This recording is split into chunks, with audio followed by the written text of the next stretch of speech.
कौन से स्त्री के घर में संतान सुख नहीं होता, पुत्र नहीं होता। कई बार आपने सुना होगा जिनके यहाँ बालक नहीं होते या फिर केवल बेटी होती बेटा नहीं होता तो लोग ताना मारते हैं, अरे बहू के यहाँ बेटा नहीं, पुत्र नहीं, कन्हैया का जन्म नहीं हुआ। ऐसी बातें बहुत बार आपने सुनने को मिला होगा, आपने सुना होगा। और जिसके यहाँ बालक का जन्म होता है, बालक का जन्म होने के बाद लोग बड़े खुश हो जाते हैं, हमारे यहाँ कन्हैया का जन्म हुआ। लेकिन बेटी का जन्म होने पर लोग बातें सुनाते हैं, एक बेटी हुई, दो बेटी हुई, फिर तीसरी बार भी अगर बेटी का जन्म हो जाता है तो उस माँ को सब कोई इतना सुनाते हैं, सुन सुन करके वो बड़ी परेशान हो जाती है। आप जानते हैं कौन से घर में पुत्र का जन्म नहीं होता? देखिए, संतान प्राप्त हो जाना, बालक होना, बालिका होना किसी स्त्री के हाथ का काम नहीं। इसलिए किसी के घर में केवल बेटी है, बेटा नहीं है, तो ऐसे परिस्थिति में उस नारी को ताना नहीं मारना चाहिए, कुछ भी नहीं सुनाना चाहिए।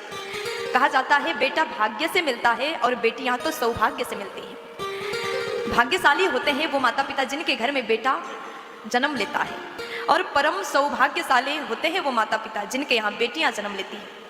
बेटी एक कुल को नहीं, दो कुल को तारती है, बेटियां घर को रोशन करती है। आपने देखा होगा अगर किसी के घर में 4 बेटे हैं, बेटियां नहीं है, तो घर बड़ा बेकार लगता है। जिनके यहाँ बेटी ना हो वो घर बड़ा सुना सुना बेकार लगता है।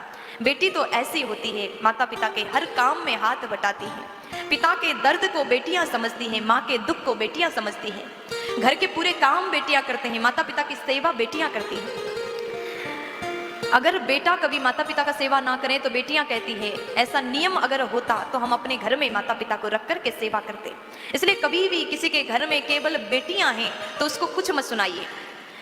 वो एक नारी अपने घर में बेटा नहीं है इस बात से दुखी होती है, लेकिन लोग आकर उसको ताना मारते हैं, सुनाते हैं, अरे बेटा नहीं हुआ, बेटा नहीं हुआ। तो ऐसा मत सुनाइए। बेटियां अगर हो तो भी जाकर के बधाई दीजिएगा।